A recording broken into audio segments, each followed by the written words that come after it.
Hello and welcome to Teenagers Untangled, the audio hug for parents going through the teenage years, filling in the gaps so you can feel confident about your own parenting. I'm Rachel Richards, journalist, parenting coach, mother of 2 teenagers and 2 bonus daughters. Even those of us who were parented brilliantly are going to wonder, at times, how best to tackle situations, some of which didn't even exist when we were being brought up. That's where I come in. I'm not telling you what to do. I'm putting your experience in context so that you can then decide what will work best for you and your family. I see my job as hunting for evidence-based answers to our questions. So when I heard there's a brand new book called Teenagers, the Evidence-Based, guess what? I knew it was for us. It's written by Matilda Gosling, who's a social scientist specializing in social psychology and issues affecting children and young people. She's worked for governments, charities, private sector organizations, and has overseen field research in more than 60 countries. Matilda has degrees from University of Cambridge and the London School of Economics. She's also a mum to 2 teenagers. So like me, she has a vested interest in finding data-based answers to our questions. In this episode, we'll talk about how the teenage years are not just constant storms and stress, but have complex weather patterns with both positive and negative aspects, helping teenagers to figure out their identity, what we can do to help them form healthy friendships and relationships, the approach we should take in talking to teens about sex and sexuality, and why we're being selfless when we look after our own needs. Matilda, thank you so much for joining us on Teenagers Untangled. One of the things I love about your book is the personal reflections based on your own life. What led you to think that this was the right book to write right now? So it was originally sparked during the pandemic, and I was at home with my daughters, working from home. My partner got COVID pretty early. I was struggling with what I needed to do, how I could look after these 2 girls, make sure that their well-being was protected during a very, very difficult time. And I was looking out for a book that would give me advice based on what the research actually says, rather than taking any kind of ideological or philosophical approach to what should be done. And I couldn't find anything. I thought, okay, maybe there is a gap here. And that is what took me to my first book, which is Evidence-Based Parenting. And then as my girls continued to grow and develop and encountered new challenges, then that brought me into the teenage years and led me to researching and then writing Teenagers, the Evidence Base. And I love that you use weather metaphors through the book because it does feel like that. English weather, not stable weather, right? Yeah, it's not Caribbean weather. And that you can have 4 seasons in one day. We often think, oh, we're stuck here, but actually it's likely to change.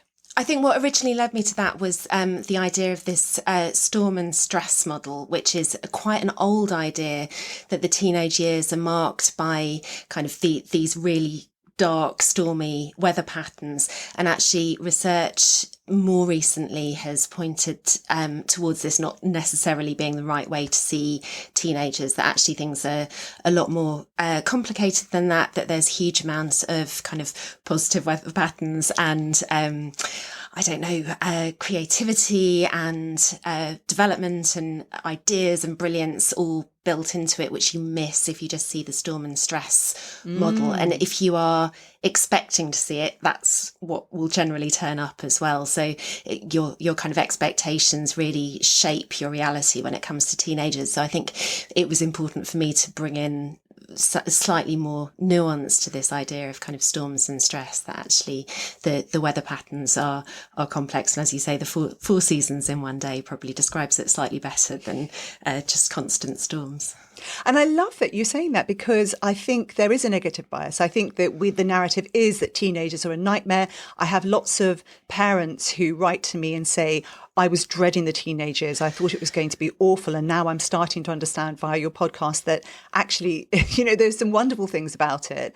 And one of the wonderful tips that you put in your book is that, when your teenager doesn't give you information, if they're not sharing things with you, because this is their natural developmental cycle, like they're starting to look at their peers and confide in their peers, there are things we can do, like understanding if we feel a shift on look to our own feelings as guide to how our teenager might be feeling. So can you talk more about that?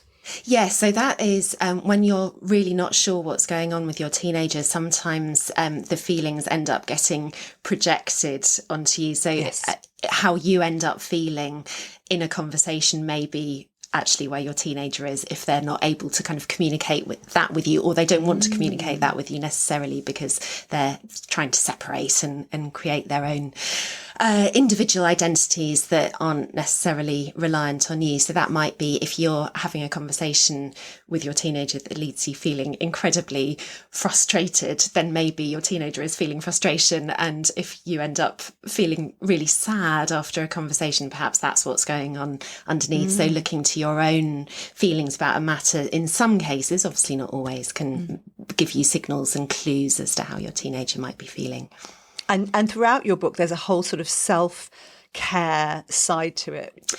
Yeah, I mean, I'm slightly cautious about the idea of self-care because I think that can imply some of the kind of going inwards rather than looking outwards, and perhaps kind of it taps into the self-help thing, which it's not quite what I'm trying to communicate. I think more what I'm trying to say with that is that one of the best potential predictors of teenage well-being and positive outcomes is how their parents are feeling. So actually, if you are making sure that your own needs are being met, so you have time for social connection, you have time to do exercise, you have time to read books or paint pictures or go to the pub or whatever it is that makes you feel as though you are getting what you need out of life, then that will help you to look after and meet the needs of your teenager to a better extent. So I think my point is really that it's not a selfish act to do what you want to do, but actually it's quite important, and making sure that parental basic needs are met makes it easier then to make sure that teenagers' basic needs are met. So this kind of idea that it might be selfish to take time out, I think has been probably mispresented, and actually it is almost an act of selfless to make sure that you're taking that time. I can buy into that. I love that. And we have talked about that as well. I love that attitude. I think I'd love to talk about identity, because you said, we should encourage our children to explore different identities. And I remember, I think it's Sarah Jane Blakemore, who said that identity is the job. Finding out their identity is the job of a teenager. But it's very unstable as a teenager, isn't it? They're constant. One of the things they're trying to do is sort of try on different identities. And given the evidence that you've been reading, how can we best approach dealing with their experimentation with different identities? I think to some extent, let them do it. And actually, it's one of parents' jobs is actually kind of facilitating that process. So perhaps not commenting when your teenager comes down with a different hair colour or a new style of dressing. Not making too much of a big deal out of it, because that's then going to make them self-conscious and perhaps more wary about trying on different things in future. I think it is understanding as well that when different identities are tried on, that there can, obviously it's really important, but there can be negative knock-on effects. So for example, if they're moving between friendship groups as part of this, then they may be losing long-standing social support networks that have kind of seen them through. And I think one of the things that we can do as parents is just be aware of that. And if their friendship groups are changing, they'll probably be slightly more unmoored than they would have been previously, and so they might need a little bit more in the way of kind of social connection at home whilst that process is taking place. And I think also there are some aspects of identity where you can start that those areas can start to be built slightly earlier, where it's things like I don't know, if they're really into sport or music or drama or some kind of extracurricular activity, then having a strong identity as an actor or a footballer or I don't know, violinist or whatever it might be, then provides some fairly good building blocks for other aspects of well-being. So it can be worth supporting that aspect of identity creation where it comes up. I think where we need to be a little bit more cautious is about affirming aspects of identity that might otherwise shift and change. So leaving them room to explore further and make shifts. So not kind of labelling them in a negative way, or if they come up with something that's kind of very fixed that you think actually with your own background and experience or knowing other people that is likely to change again towards adulthood, then just treating it quite lightly. So not undermining it or saying it's not part of their identity, but then just kind of perhaps not using labels yourselves and then supporting them to be able to make further changes as they go without losing face. Because teenagers don't want to lose face. No, what great advice. I think the whole labelling is something that's come up many times in our episodes that can cause problems, whether it's you're the smart one or you're inside the family, or generally getting them stuck. My friend's daughter dated a girl for quite a while, and she's now at university dating a boy. And, if you then label them as something in particular, then they have to sort of wrestle with that, whereas you could just go, well, I guess that's what you're doing right now, rather than panicking. Saying that you've changed your mind is quite a hard thing to do at that age, or at any age. I find it very hard to say that now. yes well, and that's a healthy thing too, isn't it? You get new information, which is what your book's about, is that you get new data and you can go, oh well, actually I thought this, but the truth is now, given the data, it's not true. I love your points about friendship, because you've got some scientific facts about friendships and how protective they can be, and they're kind of more protective in a way than having that relationship with your family, but your family is very important. So how can we support our child's friendships and not worry that they're going to sort of be led in the wrong direction? Yeah, that's a really interesting question, because as well as friendships being very supportive and good, then having friends who, for example, take drugs or drink a lot of alcohol or take risks in those areas is also more predictive of your teenager doing the same if they have those friendships. But cutting them off, no matter what their friends are doing, is likely to lead to the opposite kind of behaviour. So I would say that probably in most situations it's worth facilitating friendships, even if you believe that they may not necessarily be the ones that you would have chosen for your teenager. So just kind of making it easy where you can, whether that's about kind of saying yes if they want to go round to a friend's house to study after school, or kind of meet up in town at the weekends, helping them to work out if they're going to, I don't know, off to a party or something when they're a little bit older, helping them to work out safe modes of travelling home, rather than necessarily going, actually, no, I don't want you going to that party. So making them know that you will support them to keep those relationships, strengthen them, and have those bonds will help them to know that you are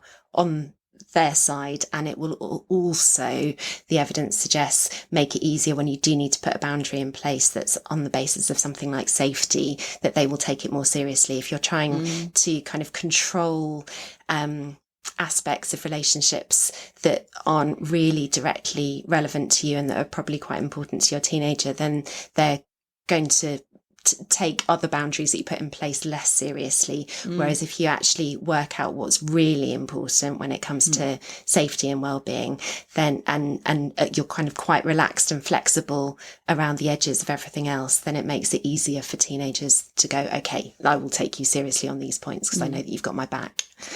Yeah, I found that with my, one of my daughters, when she started being friends with kids who were vaping and, drinking, that rather than saying you can't be friends with them, I stepped up my discussions with her, asking her opinion, and inserting in those discussions my own values so that she was very clear where I sat. And I felt that was very protective. Yeah, definitely. And I think sometimes friendships can be used as well to have conversations that might be difficult to have in a more direct way. So, for example, when you're talking about risk, if you're saying to your teenager, you're going to a festival, there are going to be drugs around, then in a way having that conversation directly sets up the expectation that you think your teenager might experiment, and that might make it more likely to take place. Whereas if you can use kind of friendships to have a slightly less direct conversation that will still set them up and give them the knowledge that they need to have to stay safe, as in if one of your friends does something that is risky or they get in trouble, then this is what you need to know and this is what you need to do, so that you're not creating the expectation that the teenager then ends up fulfilling, but at the same time still kind of setting in place, as you say, your values, but also what to do when something goes wrong. I love that. It's a really good tip. So sort of setting it as a sort of slightly more distant, but, yes. What about dating? I know that this is, again, it's to do with that there are functions to dating. And I remember reading one passage a while back which said the job of a teenager is to go from an unsexual person to sexual. And I just thought, that's as a parent, it's not something that we want to think about. No, I don't want to think about that. But it's true. It's true. Yeah, and it's a really difficult. This is what I think one of the most dramatic, difficult shifts for parents. And so can you talk to us about, the research and the function of dating and why it matters?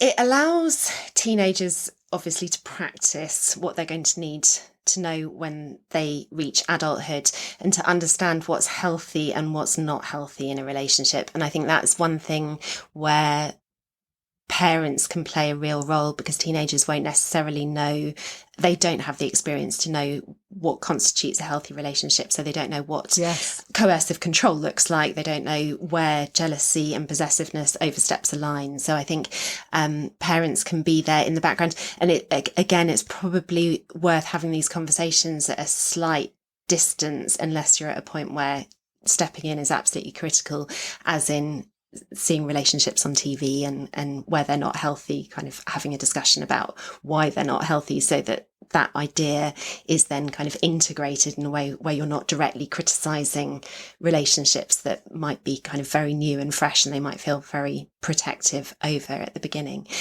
There's also something around, so in terms of the really uncomfortable stuff around sex, I think it's worth, where it comes up naturally in conversation, reiterating or trying to make the point that actually it's quite unusual, which it is, for teenagers to be having sex, because the more that they believe that other teenagers are having sex, then the more likely they are to want to do it for themselves, perhaps at a time where they might not be ready for it. So what's the data? So the data is, if you look at the average age of first sex for kind of retrospective questions for young adults in the UK is 17. But there are a whole load of, I think it's a quarter of adults who are a bit older than that have never had sex. So the data obviously obscures huge variation in those patterns. But generally, teenagers and parents believe that they're having more sex than they actually are. And for parents, there's not a massive risk in that, but for teenagers there is, because the moment it's normalised, this idea that everybody else is having sex, then they think, right, okay, well, everyone else is doing it, so I probably should too. And if you look at the data on first sex, it generally tends not to be what they hope and expect from the experience. So generally it seems to be done very often through obligation, not through necessarily desire. So creating that idea that sex is about desire, it's about kind of intimacy, it's about pleasure, it's about connection, and it's not just about something that you kind of tick a box and then move on, may help to teenagers to kind of wait until they're in a place where they feel secure and they're slightly more ready, which will allow them to have a kind of first sexual experience that is more beneficial than one where they're just thinking, actually, I need to get this over and done with because everybody else is doing it. And I did read recently that teens feel that their parents don't talk to them enough about any of these things. We're sort of handing it to schools, and we should be doing this ourselves. Definitely. And with porn, handing it to the porn industry because we're not talking to teenagers enough about porn, and that it's kind of giving a really, really unhealthy model of sex and relationships and what's normal. And there are studies suggesting that we're not talking to teenagers enough about the positive aspects of relationships as well. So we're not talking to them enough about love and about respect and about the kind of the pleasure of being in a partnership and what you can get from that. And if you look at retrospective studies, then there are young adults saying that actually I wish my parents had been able to talk to me more about this, although you might end up with challenges in the moment, because I'm not sure that any teenager wants to talk about their current relationship in too much detail with their parents, but at the same time later on they may appreciate it. Yeah, I think as they say, just take the moment you see something on TV. I always find that asking my kids a question about what they think and then saying, oh, I think this, and then having a discussion rather than going, right, today we're going to talk about pornography. It can be much less confrontational, and particularly if you're both looking at something away from each other, can make it a little bit easier. I love the point that you made that it's actually really important that we ensure that we're not silently communicating that it's acceptable to be treated badly. Yes, which means maybe looking in some slightly uncomfortable mirrors in some circumstances, and just making sure that you're own. And it's not just about relationships with partners, is also about relationships with friends as well. So ensuring that you're kind of modelling healthy friendships, and that you're able, if you've got friends who are kind of overstepping boundaries, for example, you're able to demonstrate how to put a kind of healthy boundary in place that then allows teenagers to feel that they can do that as well for themselves, and also to understand what that looks like. Yeah, and we feel like they're not listening. But if we start talking about someone when they're not with us in a negative way, they pick up on that. They're like, oh, well, that's how it works. Massively. I mean, they're so good at calling out what you get wrong. Yes. And what you miss. Yes. They're instantly on it. One of the big issues at the moment, I mean, in terms of my episode downloads, one of the ones that's racing up the charts is the online, screen time. And we've been having so many discussions about what's good, what isn't. The Jonathan Haidt book, Anxious Generation, has made a big impact in a good way. It's opening up the discussions. And I've also had Natasha Devon on the programme talking about how to be your best self online. And I think parents feel very confused and conflicted about online, and they know that they've got to do something, but they're not sure. Yeah. So where do you sit? So I think it's slightly more nuanced than the public debate on this has implied. So if you look at the data in terms of impact on mental health, there is seemingly a negative impact on mental health linked to screen time and social media in particular. But actually it's pretty small when you drill down. When you pull together data across lots and lots of different studies, it's not a big impact. And there are a few different kind of things that might explain that. So one is that it might not be a kind of direct impact on mental health, but there may be an indirect impact of growing up in a society where lots of people are online. You're sitting in a room trying to have real world social connections, and other people are on their phones communicating, or you end up with this kind of very appearance-based, comparison-focused culture that sits around the online world. So even though it's not contributing to mental health declines directly, that there may be this indirect link. I think there's another possibility that I think is quite interesting, that the relationship isn't a direct one, which is why it hasn't been picked up in the data. So actually you might end up with teenagers who spend very little time online, and those that spend a lot of time online having negative effects on their mental health. So if you look at the average, it doesn't look like it's a kind of strong link, but it may be that the relationship is just a slightly different shape. So for example, teenagers who grow up in very controlling families might spend less time online. They might have parents who say, actually, your grades aren't good enough, so therefore you don't get your phone for the next month, for example. And obviously that's not going to be a brilliant family environment in which to grow up. Or it might be that you get teenagers in very resource poor households who don't have access to that kind of technology. And then those that spend a lot of time online could be seeing kind of very negative impacts as well. And those that are somewhere in the middle, it may be fine. And actually, if you look at some of the studies on positive effects, it can help teenagers amplify real world relationships through kind of sharing intimacies, hopefully not in a way that can be kind of screenshotted and shared, but just kind of supporting each other, arranging real world meetups, helping to find kind of tribes on the internet if you've got a niche interest, helping you to learn new skills like videography or whatever it might be. So there are kind of positive aspects to it as well that I think often get missed. And I think one of the other things may be that it depends on the individual. So for teenagers who can kind of use it lightly, it's fine. And for those that kind of get lost and can't put it down, or that get caught up in negative algorithms, or kind of end up involved in some kind of online contagions, which is another issue that actually it's really bad. So I don't think it's bad for everybody. And I think if you can use it lightly, it's probably fine. And I think some of that detail perhaps gets lost in the conversations that we're having about it at the moment. I think the idea of social media bans and before the age of 16, which I know is going to be rolled out in Australia, I think it's really interesting, but I'm not sure that we have completely thought through all of the potential consequences of that, given that we've got a whole load of teenagers who are already online. So if we then pull them off social media, are they going to go somewhere else where we don't have control over the platforms? We don't know where they are. And is there a potential kind of cliff edge at age 16? So if suddenly teenagers can use social media at age 16 and they've had no kind of gradual entry to it, is it then going to be harder for them to manage than if they'd had a slightly gentler introduction? So you don't end up with this kind of all or nothing scenario.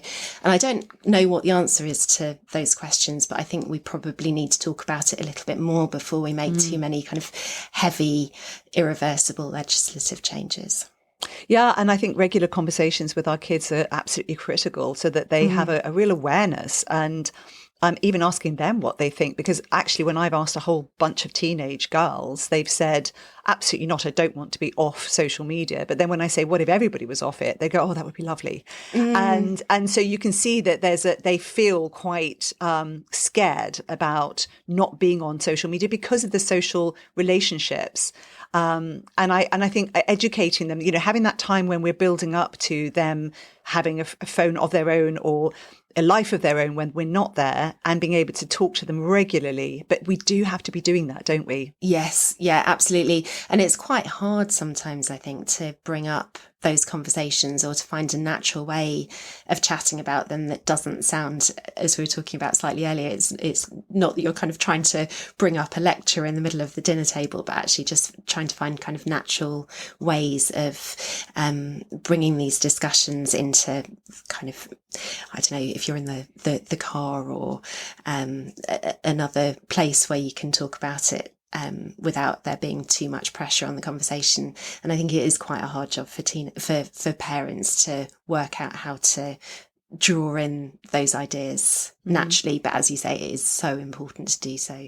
And that element of critical thinking as well, so understanding that what you see on social media doesn't reflect real life very often. So to understand that the kind of images that you see online are not reality, that you don't have everybody else off living these kind of picture perfect lives with everything in kind of beautiful Technicolor, that there's kind of real world differences and photos that didn't make the cut, and unhappiness and heartbreak and all of the other things that all of us go through in any human life, that everybody experiences that no matter what you see online. And that's never a one and done conversation. Whenever we go to the supermarket, I say, look around you. How many people look like the people you see on Instagram? It kind of grounds them properly. Yeah.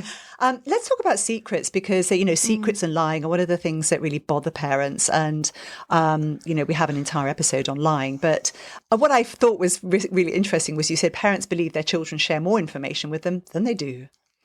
And one of the reasons can be to try and equalize their relationship with us. So how should we be dealing with this? Because there's an element of parents thinking, well, I should be monitoring them. I need to know where they are. I need to protect them. But at the same time, it's really for their separation and for their ability to gain some power for themselves so they can grow. They need to have their own world. How do we navigate things like this? I think part of it is understanding that it's normal and natural to withhold aspects of life from parents increasingly as they get older, and it's not anything to worry about, and it doesn't mean that our relationships are falling apart, but actually it's kind of part of this normal process of separation. It's a little bit unclear from the evidence whether the issue, so you get more negative outcomes with teenagers that withhold more secrets, and it's a little bit unclear from the research whether it's the kind of active withholding that is the issue or whether it's parents' absence of being able to kind of hold those conversations and get teenagers to open up. So we're not quite sure about that. But parental monitoring, as in knowing kind of where your teenager is loosely, what they're doing, who they're hanging out with, that can be very predictive of good outcomes. Being intrusive is predictive of bad outcomes. So it's about a balance. It's about not trying to kind of wheedle out information that teenagers are unwilling to share, but at the same time creating norms and expectations that you kind of vaguely know where they're going to be and what they're going to be doing, apart from anything else, just for kind of safety. So if my teenager has gone down to the beach, I would like to know who she is in case I can't get hold of her and something's gone wrong, or for that reason. So I think creating norms can be quite helpful, and obviously the earlier that those can be put in place, the easier it is to do. If you've got a 17-year-old and you haven't created that expectation, it's going to be quite hard to put it in place retrospectively, and perhaps you're going to create more issues than you might solve. It reminds me of my bonus daughter when she was on social media. This was early days, and I'd friended her, and then one day she blocked me, and I went, "Oh, what's happened there?" And I didn't say anything. When I saw her, I said, "Oh, I noticed you blocked me," and she went, "Oh, whoa," and I said, and I learned from that. So don't. It's because I'd made a comment or two, and she'd remembered that I was watching her, but not monitoring her, but just every now and then I'd check in. And I said, "So just out of interest, why did you block me?" And she went, "Oh, just there were things I don't want you to see." And I said, "That's absolutely fine. I don't mind. But just so you just have to think that if you don't want me to see those things, and I'm actually quite liberal and generous with my opinions about you, you might not want to be putting them on social media. You might not want to be doing them." And it's that kind of toing and froing, isn't it? That sort of yeah, and the kind of general rule of thumb, and I think I say in the book that I need to take better account of this one myself, that you don't put anything on a screen that if somebody were to screenshot it and then share it, that you would feel uncomfortable about it, because that record is going to be there for probably slightly longer than you would like.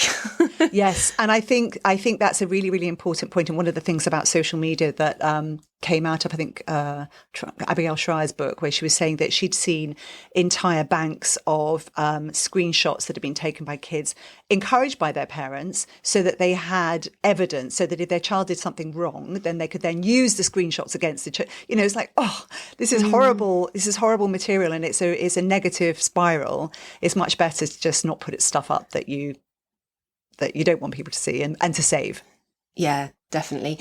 And then just going back to what you were saying about kind of secrets and information and that kind of thing. I remember reading a piece of advice in a book, and I can't remember which one it was, but it was saying, I think it might have been Lisa D'Amour actually, that if you are giving lifts to your teenagers, if you've got a car and your teenagers need to go somewhere where you can facilitate that, that if you've got a group of teenagers in the car, they tend to forget you're there. So you can just sit back and work out what's going on in their lives. Yes. Just don't join in with the conversation. They'll forget.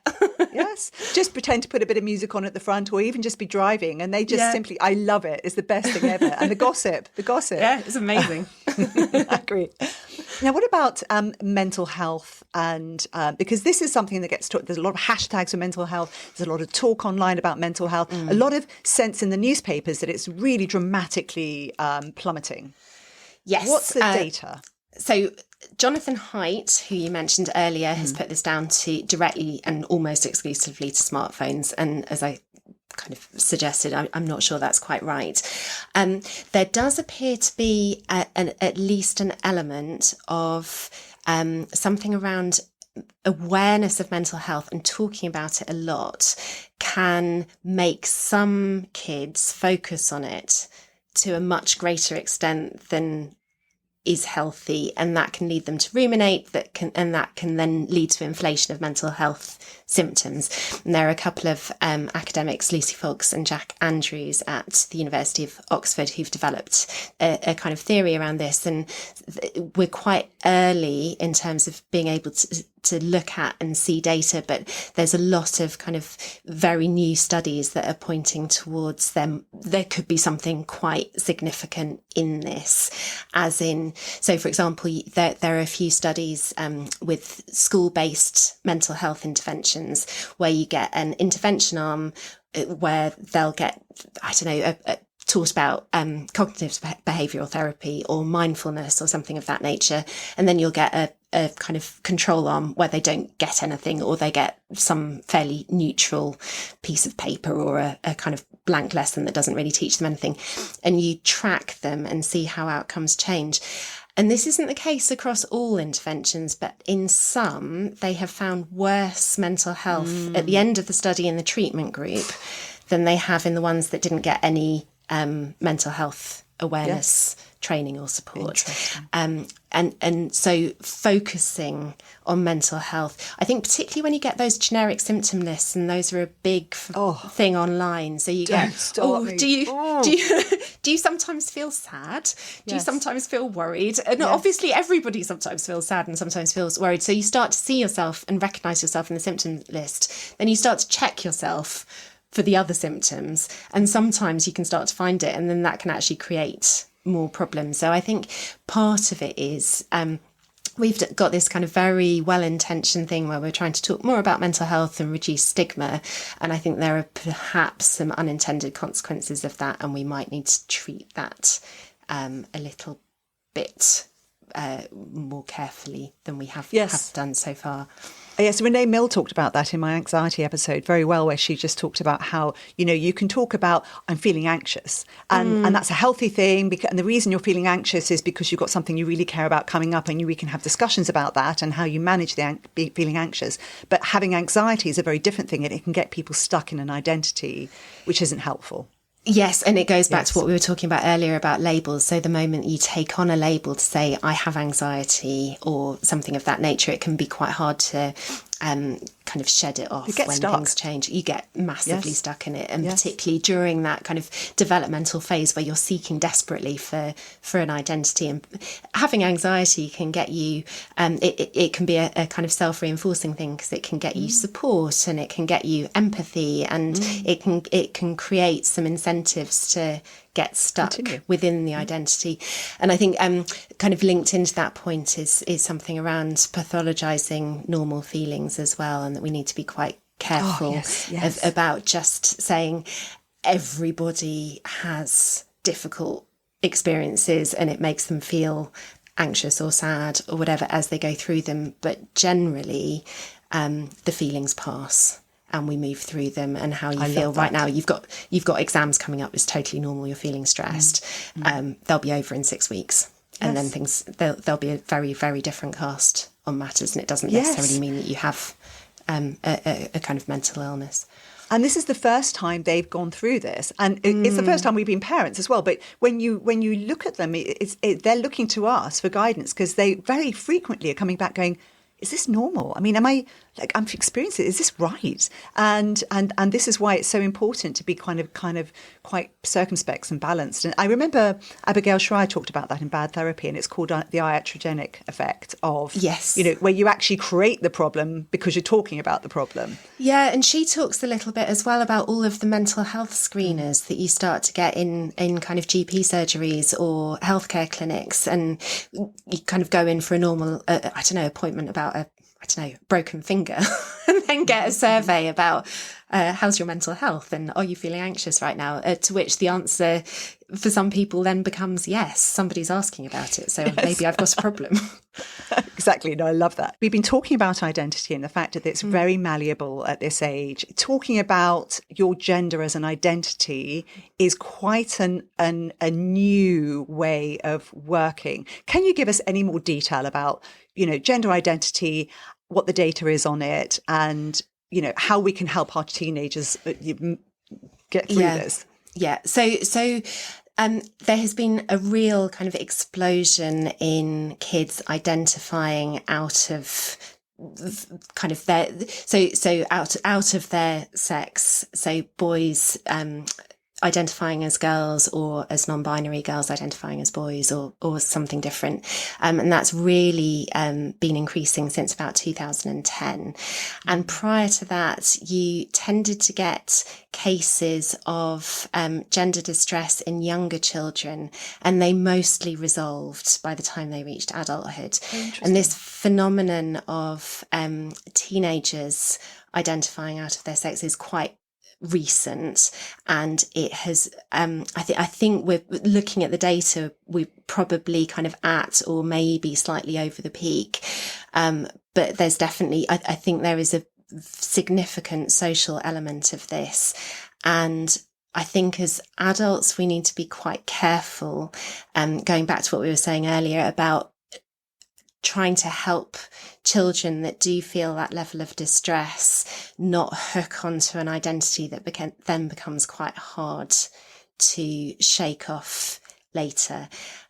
So if you look at data on outcomes, children, and we've had a review called the CAS review in here, which I think it means that fewer children or fewer teenagers are going to be transitioning medically. But up until this point, a lot of teenagers who identify as the opposite sex have been put on puberty blockers, which is kind of presented as being a pause button. So it gives them time to decide if they actually then want to move on to cross-sex hormones and then eventually surgery when they become adults. But the problem is that it seems to make concrete this sense that something is wrong with their bodies. And there have been a couple of different studies that show that 98% of kids that go on to puberty blockers end up going on to cross-sex hormones.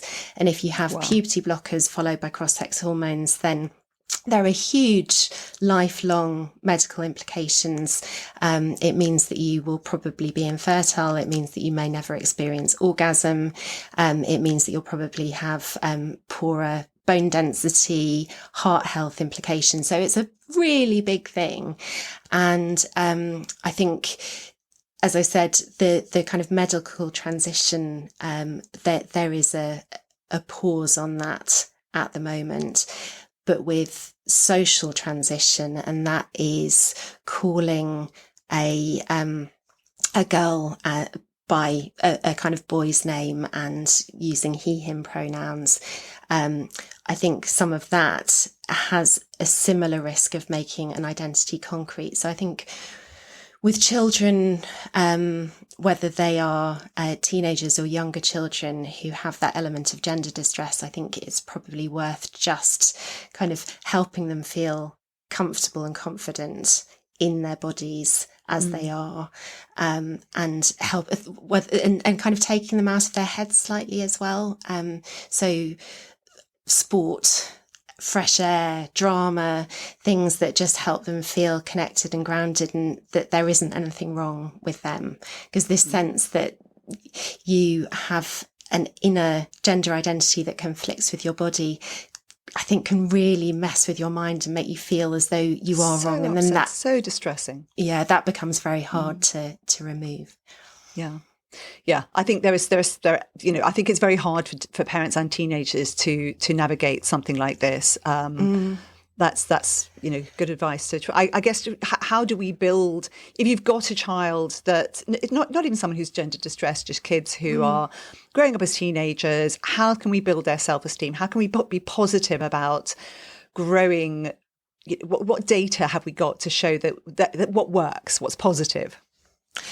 I think, as I said, like helping them feel comfortable and confident in their bodies is really important. So if you're thinking about what bodies can do, then it kind of helps get over that mind-body disconnect. So Right. if you know that you can run and you can hit a ball and you can dance to music, then it helps with that kind of sense of integration. I think part of it as well is trying to help teenagers move away from a narrative that may have been developed through their time at nursery school, followed by primary school, followed by secondary school, that has really normalised the idea that people have an inherent gender identity that may not be the same as their physical bodies, and that there might be a mismatch. And because that idea has been normalised, it's very easy to kind of catch on to it. And if we can help teenagers realise that the world is complex, that there are many different ways of seeing things, help them with their critical thinking skills, and help them understand that that there is such a thing as material reality, and that they are fine, and that we love them as they are, and that there are lots and lots of different ways to present. So talking about kind of gender non-conforming role models, there isn't one. I think that part of the issue as well is it becomes quite a regressive idea about stereotypes, that if you're a boy and you like sparkles and fairies, that actually they are girl things to like, so therefore you must be a girl. And actually moving kids away from these ideas about stereotypes, that actually there are infinite ways of being a boy or a young man, and there are infinite ways of being a girl or a young woman, and actually kind of however they are is the right way of being that for them, that the only thing that kind of girls and boys have in common with each other is a kind of biological reality of the gametes that they will eventually end up producing, and that actually in terms of how they want to live and express themselves, the world is their oyster. They can do it in whatever way they choose, but it doesn't actually change reality. So I guess, overall, it's just helping our kids start to think in a more nuanced way, asking them questions that make them think about, that there aren't just black and white solutions. Because I remember being a teenager and just wanting the answer. I just wanted it over and done with. I wanted someone to tell me how things would be great. Yes. And I think it's very alluring for a teenager. Yeah, I think I still want that. I think there are lots of adults that want somebody to tell them how everything is going to be great as well. Yes. Yeah. And I think with the ideas about kind of gender identity versus sex as well, it's worth not setting it up as a point of conflict if your teenager thinks differently from you. So just treating it quite lightly, as in, you believe this, I believe that. It's fine. We have different ideas. It doesn't matter. It's not the end of the world. Yes. Yes. And I have actually got an episode on conflict resolution, so that if you do get into a situation where you think, we are thinking in a fundamentally different way here, and I can't really grasp what it is that's causing that and how we can manage our way through it, that could be really helpful, just so that you can actually find ground where you can accept each other, discuss things, and it doesn't become a big point of contention. Yeah, and I think just one more point on the data, actually, because I think it's worth saying that there's quite, for teenagers who are distressed about their gender, there are quite a lot of underlying vulnerabilities if you look at the data. So if you if you've been diagnosed with a neurodevelopmental condition, for example, you are several times more likely to end up having some level of gender distress. Similarly, if you've grown up in care, I think it's by a factor of 8, you're 8 times more likely to end up wanting to identify out of your sex. Those with underlying mental health difficulties are much more likely to have gender distress. So there are all sorts of kind of And what about homosexuality? Is that yes. And if you look at data from GIDS, which is now closed down, the former Gender Identity Development Service, their data shows that the vast majority, I think it's something like 80% of kids that ended up seeing them either were exclusively same-sex attracted or they were bisexual. So they had some element of same-sex attraction. And there is a link between kind of gender non-conformity and same-sex attraction. So I think those two concepts have ended up getting quite muddied, and you end up with a situation where a teenager who is same-sex attracted ends up thinking that they have to kind of identify out of their sex to become heterosexual, or supposedly heterosexual, because if they then identify as the opposite sex, they perceive themselves as being straight, as opposed to being supported to feel comfortable in their same-sex sexual orientation. Yeah. That's great. Matilda, thank you so much. What an interesting discussion. It's always good to go back to the data, because at least that gives us, but I think essentially what you're actually saying is that we do know how to parent. We just need some guidance, don't we? I think what I would say is that there is no one right way to do it, and that it can be really helpful to look at the data to get different ideas about other ways of approaching it if what you're trying isn't right, but having kind of confidence that you know the right thing for your family and your teenager is probably the most important point. I love that point. Great point. Matilda, you've got the book coming out. I'll have the link in the episode notes. Where can people find you? So they can find me on my website, which is matildagosling.com, on Substack with the same link, and on X at Matilda Gosling.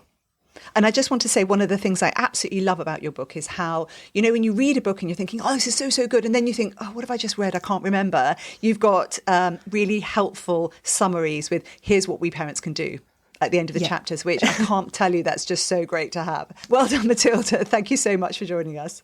Thank you very much for having me. That was Matilda Gosling, and her book is called Teenagers, the Evidence Base. The links are in the notes. The book's out tomorrow. If you found the discussion helpful, why not help your friends, teachers, and even people at work by sending a link to this episode? They'll love you for it. If you want to message me, you can use the text button on the episode. If you do text, you need to know that I can't see your number, so I can't answer any questions that way. For that, you can email me at teenagersuntangled@gmail.com. My website is www.teenagersuntangled.com, where you can find all of the episodes, reviews, and sign up to my newsletter. That's it. Have a big hug from me and a great week. Bye-bye.